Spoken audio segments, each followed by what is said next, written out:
Today I am with a dear friend, Nicholas Pope and his wife Dina.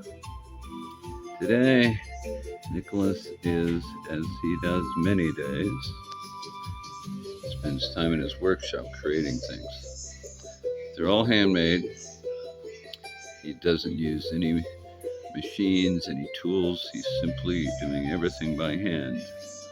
This is a picture of his shop, and of course in the background his beautiful rental property, his homestay. I think it was 15 years ago I met Nicholas. Maybe a really unique little thing to carry bags. Today, as you see in his workshop, he has a lot of tools.